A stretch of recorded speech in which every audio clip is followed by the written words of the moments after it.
En 2011, un nouvel État est né sur le continent africain, la République du Soudan du Sud. C'est la deuxième fois depuis les indépendances africaines des années 60. La première fois, c'était lorsque l'Érythrée s'est séparée de l'Éthiopie. Alors cette indépendance s'est faite après un long processus de violence et de guerre civile entre le gouvernement central de Khartoum et le mouvement sécessionniste du Sud. Donc voici l'histoire de la naissance de ce nouvel État africain. Voici une carte politique du continent africain. Voici le Soudan. Avec une superficie de 2,5 millions de km², c'est le plus vaste des États d'Afrique avant la partition. Car le 9 juillet 2011, le pays se divise en deux. On voit sur notre carte où passe la ligne de partition, qui donne alors naissance à un nouvel État, le Soudan du Sud. Contrairement à la frontière de l'Érythrée, qui avait été fixée par les Italiens en 1900, la frontière du Sud-Soudan n'a jamais existé à l'époque coloniale en tant que frontière internationale. Donc ce nouveau tracé ne tient pas compte du principe qui avait été établi en 1964 par l'OUA, l'Organisation de l'Unité africaine, qui avait décidé de l'intangibilité des frontières héritées de la colonisation. Donc l'indépendance du Soudan du Sud remet en cause le principe de l'OUA. Rapprochons-nous de ce nouveau pays. Le Sud-Soudan a pour voisin 6 États. Le Soudan au nord, donc, l'Éthiopie à l'est, le Kenya, l'Ouganda, la République démocratique du Congo au sud, la République centrafricaine à l'ouest. Donc premier constat, un pays enclavé, sans accès à la mer, ce qui est déjà une forte contrainte pour le commerce. La superficie de ce nouvel État est de 620 000 km², soit près de un quart de l'ancien Soudan, et la capitale est Juba. Le pays est doté pour le moment d'une constitution provisoire, mais il s'agit d'une république à régime fédéral composée de 10 États. Mais alors pourquoi cette partition? Alors pour comprendre le processus qui a conduit à l'indépendance, il faut remonter loin dans l'histoire. D'abord c'est passionnant, ensuite la profondeur historique permet de mieux mesurer ce qui fabrique de l'unité ou de la division dans la construction d'un État. Voici le Nil et ses 6 cataractes. Sous l'Antiquité, les régions comprises entre la première et la 6e cataracte étaient connues sous le nom de Nubie, et de nombreux royaumes se sont établis sur ce territoire. On peut repérer les plus importants. Au IVe siècle après Jésus-Christ, en amont de la première cataracte, d'abord le royaume de Méroé s'étend de Philae au nord, à Sénar sur le Nil bleu au sud, et jusqu'à Al-Adbara à l'est. Ce royaume de Méroé est à l'origine de la culture dite méroïtique, doté de sa propre langue et même de sa propre écriture. Au VIe siècle après Jésus-Christ, les 3 royaumes qui succèdent à Méroé, Nobati, Makuri, Alodi, sont christianisés. Mais en 640, la conquête de l'Égypte par les Arabes sépare ces royaumes nubiens de l'empire byzantin d'Héraclius, c'est-à-dire du reste du monde chrétien. Et de plus, étant au voisinage du califat omeyyade, ils sont ensuite arabisés et islamisés. Au XIVe siècle, le royaume de Makuri est envahi par les Mamelouks égyptiens. De 1250 à 1517, cette dynastie d'esclaves musulmans affranchis règne sur l'Égypte jusqu'à sa défaite devant les Turcs ottomans. Et quant au royaume chrétien d'Alodi, au sud, il laisse la place au XVIe siècle au royaume musulman des Founj. Il s'étend de la 3e cataracte jusqu'à la frontière éthiopienne et sa capitale se situe à Sénar. Alors pourquoi vous donner toutes ces précisions historiques? Eh bien parce que cette limite sud du royaume musulman des Founj marque la limite méridionale de l'islamisation dans les territoires qui forment le Soudan. Les clivages religieux sont donc très anciens au Soudan, inscrits dans l'histoire comme dans les territoires, et cela explique une partie des tensions actuelles. Et par ailleurs, l'unité et la formation du Soudan sont des constructions politiques récentes. Au début du XIXe siècle, les Ottomans reconnaissent le gouverneur d'Égypte, Mehmet Ali, comme pacha. Celui-ci fonde une dynastie indépendante, puis à partir de 1820 conquiert le territoire soudanais. Mais cette occupation égyptienne du Soudan entraîne, à partir de 1881, des agitations politiques et religieuses, et elles sont conduites par un homme qui se présente comme le Mahdi, que l'islam annonce comme le sauveur qui doit apparaître à la fin des temps. L'État mahdiste tient tête aux Britanniques qui occupent l'Égypte après 1882. Il survit à la mort de son fondateur pour être finalement vaincu en 1898 par les troupes anglaises. Donc en 1899 est établi le condominium anglo-égyptien sur le Soudan. Le pays demeure sous souveraineté égyptienne, mais il est de facto contrôlé par les Britanniques, qui gèrent les 8 provinces du pays en 2 entités différentes. Pour empêcher le retour du mahadisme, les Britanniques gouvernent les 6 provinces du Nord en cherchant l'appui des élites arabophones musulmanes. En revanche, dans les 2 provinces du Sud, ils adoptent un mode de gestion minimaliste en s'appuyant, cette fois, sur les communautés tribales chrétiennes et animistes comme celles des Dinka, des Nuer ou des Chilouks. La proclamation de la République en Égypte en 1952 va favoriser l'accession du Soudan à l'indépendance. Elle devient effective le 1er janvier 1956, avec Khartoum pour capitale. Le découpage en provinces est maintenu, tout comme la délimitation entre le nord et le sud. Alors à quoi ressemble ce Soudan de 1956 ? On note avant tout une grande diversité ethno-linguistique et religieuse. Regardons les principaux groupes. Près de la moitié de la population parle une langue sémitique, l'arabe, principalement dans le Nord-Soudan. Ensuite, il y a les populations de langue couchitique au nord-est, les Béjas, et puis des peuples de langue nilo-saharienne.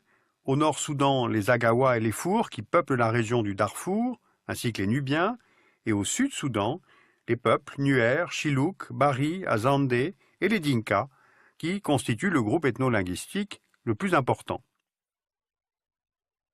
Regardons maintenant comment se répartissent les appartenances religieuses. Le nord du pays est majoritairement peuplé d'Arabes nomades, ils sont musulmans, et au sud on trouve en majorité des populations noires, animistes et chrétiennes. Alors exprimé en chiffres, cela donne une population soudanaise répartie ainsi: 82% de musulmans, 11% d'animistes, 7% de chrétiens, ces religions étant très souvent pratiquées dans un grand syncrétisme. Dès l'indépendance, des affrontements éclatent entre les autorités de Khartoum au nord et les populations du sud. Cette première guerre civile prend un tournant en 1964, lorsque le gouvernement soudanais tente d'arabiser et d'islamiser l'ensemble du pays, et en particulier le sud, majoritairement animiste et chrétien, on vient de le voir. L'opposition sudiste s'organise, le mouvement de guérilla des Anyanya amorce des actions insurrectionnelles contre le gouvernement de Khartoum. En 1972, à Addis Abeba, un accord de cessez-le-feu met fin au conflit. Le Sud devient une région autonome, dotée d'un gouvernement et de compétences accrues. Mais la peine ne dure pas, car d'autres facteurs viennent creuser un peu plus le fossé entre les autorités centrales et les populations du Sud. En 1983, le gouvernement de Khartoum veut diviser la région du Sud en 3 régions et imposer la charia sur l'ensemble du territoire afin de recentrer son pouvoir. Et d'autre part, c'est à partir des années 80 que l'on découvre du pétrole dans la région. Or, l'essentiel des ressources sont au sud, mais c'est le nord qui capte les bénéfices tirés de l'exploitation sans procéder à la redistribution. La rébellion du Sud s'organise autour de l'Armée populaire de libération du Soudan, la SPLA, dirigée par John Garang, qui est un Dinka. À l'époque, l'objectif, ce n'est pas l'indépendance du Soudan du Sud, mais plutôt une autonomie accrue. Et la guerre qui oppose Khartoum au SPLA, qui est soutenue dans la région par l'Éthiopie, l'Érythrée et l'Ouganda, va durer 20 ans. Elle entraîne le déplacement de près de 4 millions de personnes et provoque la mort de près de 2 millions de personnes. Au début des années 2000, la crise du Darfour est largement relayée par les médias et elle porte le Soudan sur le devant de la scène internationale. Donc la donne change avec la pression internationale et notamment américaine. Au Darfour vivent des ethnies islamisées mais non arabophones, comme les Fours et les Massalites.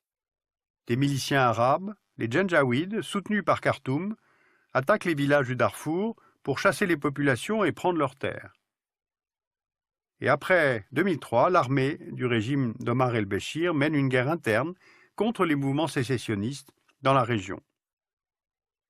Dans ce contexte de pression internationale, en 2005, le gouvernement de Khartoum et l'Armée populaire de libération du Soudan, de Garang, signent un accord de paix global qui tout à la fois met un terme au combat, attribue une plus large autonomie au Sud-Soudan et prévoit la tenue d'un référendum sur l'autodétermination de la région.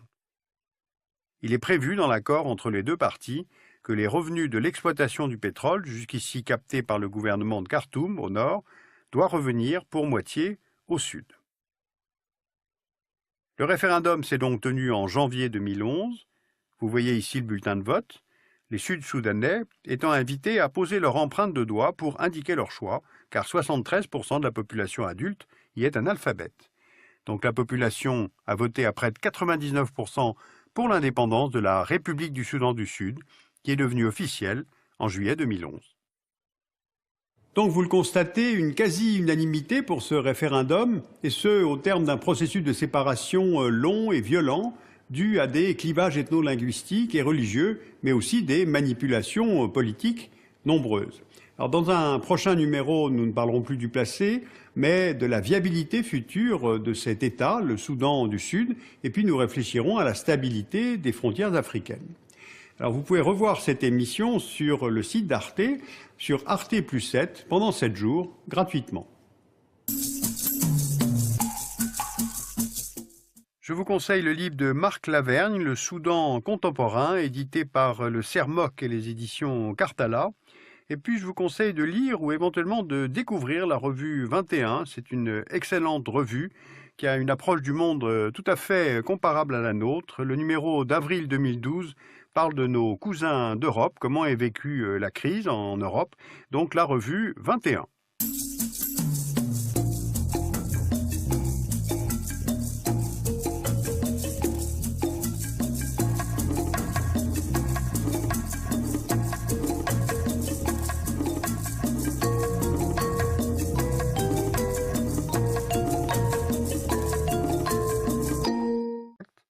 D'abord le royaume de Méroé, s'étend de Philae au nord, à Sénar sur le Nil bleu au sud et jusqu'à Al-Adbara à l'est. Ce royaume de Méroé est à l'origine de la culture dite méroïtique, dotée de sa propre langue et même de sa propre écriture. Au VIe siècle après Jésus-Christ, les 3 royaumes qui succèdent à Méroé, Nobati, Makuri, Alodi, sont christianisés. Mais en 640, la conquête de l'Égypte par les Arabes sépare ces royaumes nubiens de l'empire byzantin d'Héraclius, c'est-à-dire du reste du monde chrétien. Et de plus, étant au voisinage du califat omeyyade, ils sont ensuite arabisés et islamisés. Au XIVe siècle, le royaume de Makuri est envahi par les Mamelouks égyptiens. De 1250 à 1517, cette dynastie d'esclaves musulmans affranchis règne sur l'Égypte, jusqu'à sa défaite devant les Turcs ottomans. Et quant au royaume chrétien d'Alodi, au sud, il laisse la place au XVIe siècle au royaume musulman des Founj. Il s'étend de la 3e cataracte jusqu'à la frontière éthiopienne et sa capitale se situe à Sénar. Alors pourquoi vous donner toutes ces précisions historiques? Eh bien parce que cette limite sud du royaume musulman des Founj marque la limite méridionale de l'islamisation dans les territoires qui forment le Soudan. Les clivages religieux sont donc très anciens au Soudan, inscrits dans l'histoire comme dans les territoires, et cela explique une partie des tensions actuelles. Et par ailleurs, l'unité et la formation du Soudan sont des constructions politiques récentes. Au début du XIXe siècle, les Ottomans reconnaissent le gouverneur d'Égypte, Mehmet Ali, comme pacha. Celui-ci fonde une dynastie indépendante, puis à partir de 1820 conquiert le territoire soudanais.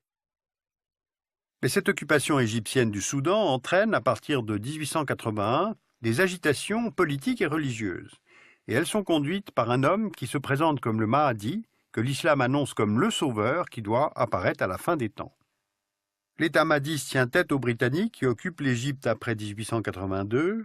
Il survit à la mort de son fondateur pour être finalement vaincu en 1898 par les troupes anglaises. Donc en 1899 est établi le condominium anglo-égyptien sur le Soudan. Le pays demeure sous souveraineté égyptienne, mais il est de facto contrôlé par les Britanniques, qui gèrent les 8 provinces du pays en 2 entités différentes. Pour empêcher le retour du mahdisme, les Britanniques gouvernent les 6 provinces du Nord en cherchant l'appui des élites arabophones musulmanes. En revanche, dans les 2 provinces du Sud, ils adoptent un mode de gestion minimaliste en s'appuyant, cette fois, sur les communautés tribales chrétiennes et animistes comme celles des Dinka, des Nuer ou des Chiluk. La proclamation de la République en Égypte en 1952 va favoriser l'accession du Soudan à l'indépendance. Elle devient effective le 1er janvier 1956, avec Khartoum pour capitale. Le découpage en provinces est maintenu, tout comme la délimitation entre le nord et le sud. Alors à quoi ressemble ce Soudan de 1956 ? On note avant tout une grande diversité ethno-linguistique et religieuse. Regardons les principaux groupes. Près de la moitié de la population parle une langue sémitique, l'arabe, principalement dans le Nord-Soudan. Ensuite, il y a les populations de langue couchitique au nord-est, les Béjas, et puis des peuples de langue nilo-saharienne. Au Nord-Soudan, les Agawa et les Fours qui peuplent la région du Darfour, ainsi que les Nubiens.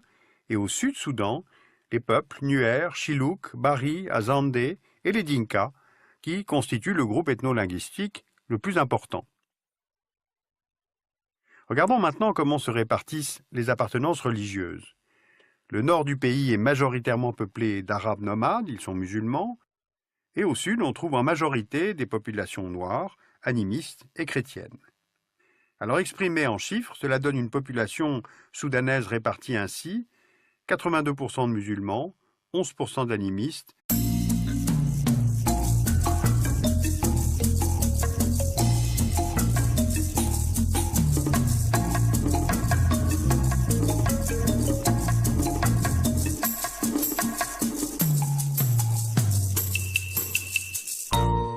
En 2011, un nouvel État est né sur le continent africain, la République du Soudan du Sud. C'est la deuxième fois depuis les indépendances africaines des années 60. La première fois, c'était lorsque l'Érythrée s'est séparée de l'Éthiopie. Alors cette indépendance s'est faite après un long processus de violence et de guerre civile entre le gouvernement central de Khartoum et le mouvement sécessionniste du Sud. Donc voici l'histoire de la naissance de ce nouvel État africain. Voici une carte politique du continent africain. Voici le Soudan. Avec une superficie de 2,5 millions de km², c'est le plus vaste des États d'Afrique avant la partition. Car le 9 juillet 2011, le pays se divise en deux. On voit sur notre carte où passe la ligne de partition, qui donne alors naissance à un nouvel État, le Soudan du Sud. Contrairement à la frontière de l'Érythrée, qui avait été fixée par les Italiens en 1900, la frontière du Sud-Soudan n'a jamais existé à l'époque coloniale, en tant que frontière internationale. Donc ce nouveau tracé ne tient pas compte du principe qui avait été établi en 1964 par l'OUA, l'Organisation de l'Unité africaine, qui avait décidé de l'intangibilité des frontières héritées de la colonisation. Donc l'indépendance du Soudan du Sud remet en cause le principe de l'OUA. Rapprochons-nous de ce nouveau pays. Le Sud-Soudan a pour voisins 6 États. Le Soudan au nord donc, l'Éthiopie à l'est, le Kenya, l'Ouganda, la République démocratique du Congo au sud, la République centrafricaine à l'ouest. Donc premier constat, un pays enclavé, sans accès à la mer, ce qui est déjà une forte contrainte pour le commerce. La superficie de ce nouvel État est de 620 000 km², soit près de un quart de l'ancien Soudan, et la capitale est Juba. Le pays est doté pour le moment d'une constitution provisoire, mais il s'agit d'une république à régime fédéral composé de 10 États. Mais alors pourquoi cette partition ? Alors pour comprendre le processus qui a conduit à l'indépendance, il faut remonter loin dans l'histoire. D'abord c'est passionnant, ensuite la profondeur historique permet de mieux mesurer ce qui fabrique de l'unité ou de la division dans la construction d'un État. Voici le Nil et ses 6 cataractes. Sous l'Antiquité, les régions comprises entre la première et la 6e cataracte étaient connues sous le nom de Nubie, et de nombreux royaumes se sont établis sur ce territoire. On peut repérer les plus importants. Au IVe siècle après Jésus-Christ, en amont de la première cataracte. Alors à quoi ressemble ce Soudan de 1956 ? On note avant tout une grande diversité ethno-linguistique et religieuse. Regardons les principaux groupes. Près de la moitié de la population parle une langue sémitique, l'arabe, principalement dans le Nord-Soudan. Ensuite, il y a les populations de langue couchitique au nord-est, les Béjas, et puis des peuples de langue nilo-saharienne. Au Nord-Soudan, les Agawa et les Fours qui peuplent la région du Darfour, ainsi que les Nubiens. Et au Sud-Soudan, les peuples Nuer, Chiluk, Bari, Azande et les Dinka, qui constituent le groupe ethno-linguistique le plus important. Regardons maintenant comment se répartissent les appartenances religieuses. Le nord du pays est majoritairement peuplé d'Arabes nomades, ils sont musulmans, et au sud, on trouve en majorité des populations noires, animistes et chrétiennes. Alors exprimé en chiffres, cela donne une population soudanaise répartie ainsi: 82% de musulmans, 11% d'animistes, 7% de chrétiens, ces religions étant très souvent pratiquées dans un grand syncrétisme. Dès l'indépendance, des affrontements éclatent entre les autorités de Khartoum au nord et les populations du sud. Cette première guerre civile prend un tournant en 1964, lorsque le gouvernement soudanais tente d'arabiser et d'islamiser l'ensemble du pays, et en particulier le sud, majoritairement animiste et chrétien, on vient de le voir. L'opposition sudiste s'organise, le principe de l'OUA. Rapprochons-nous de ce nouveau pays. Le Sud-Soudan a pour voisins 6 États. Le Soudan au nord, donc, l'Éthiopie à l'est, le Kenya, l'Ouganda, la République démocratique du Congo au sud, la République centrafricaine à l'ouest. Donc, premier constat, un pays enclavé, sans accès à la mer, ce qui est déjà une forte contrainte pour le commerce. La superficie de ce nouvel État est de 620 000 km², soit près de un quart de l'ancien Soudan, et la capitale est Juba. Le pays est doté pour le moment d'une constitution provisoire, mais il s'agit d'une république à régime fédéral composée de 10 États. Mais alors pourquoi cette partition ?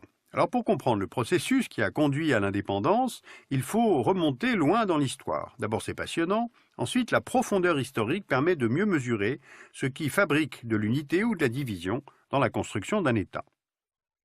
Voici le Nil et ses 6 cataractes. Sous l'Antiquité, les régions comprises entre la première et la 6e cataracte étaient connues sous le nom de Nubie, et de nombreux royaumes se sont établis sur ce territoire. On peut repérer les plus importants.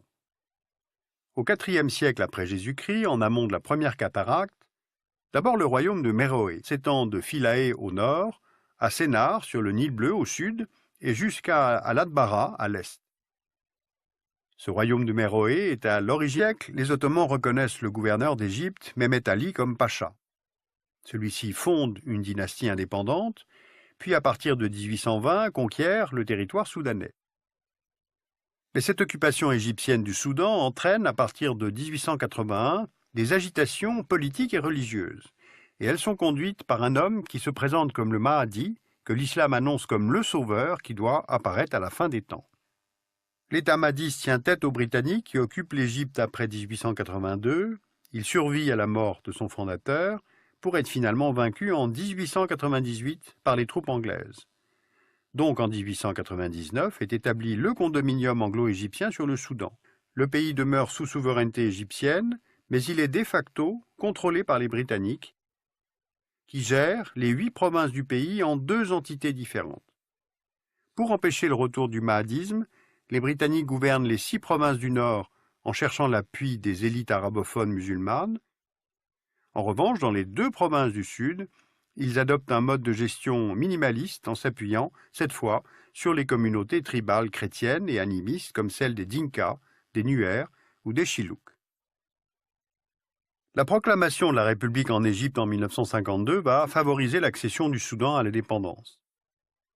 Elle devient effective le 1er janvier 1956, avec Khartoum pour capitale.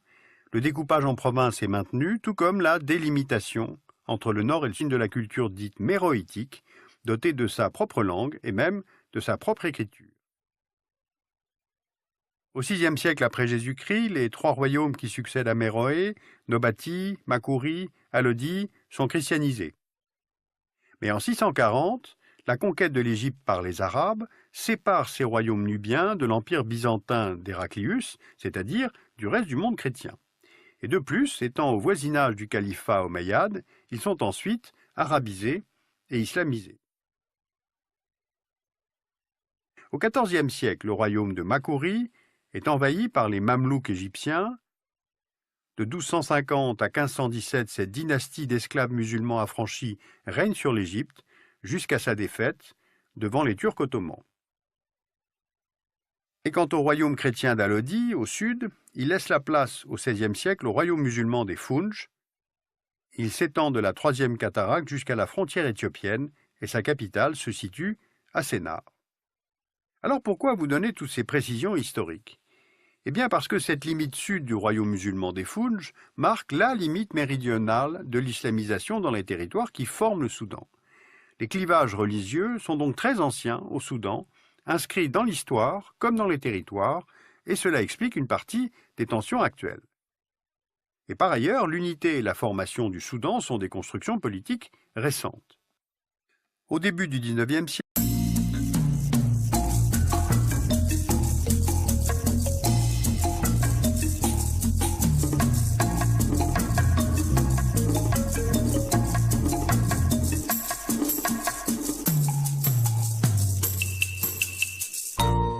en 2011, un nouvel État est né sur le continent africain, la République du Soudan du Sud. C'est la deuxième fois depuis les indépendances africaines des années 60. La première fois, c'était lorsque l'Érythrée s'est séparée de l'Éthiopie. Alors cette indépendance s'est faite après un long processus de violence et de guerre civile entre le gouvernement central de Khartoum et le mouvement sécessionniste du Sud. Donc voici l'histoire de la naissance de ce nouvel État africain. Voici une carte politique du continent africain. Voici le Soudan. Avec une superficie de 2,5 millions de km², c'est le plus vaste des États d'Afrique avant la partition. Car le 9 juillet 2011, le pays se divise en deux. On voit sur notre carte où passe la ligne de partition, qui donne alors naissance à un nouvel État, le Soudan du Sud.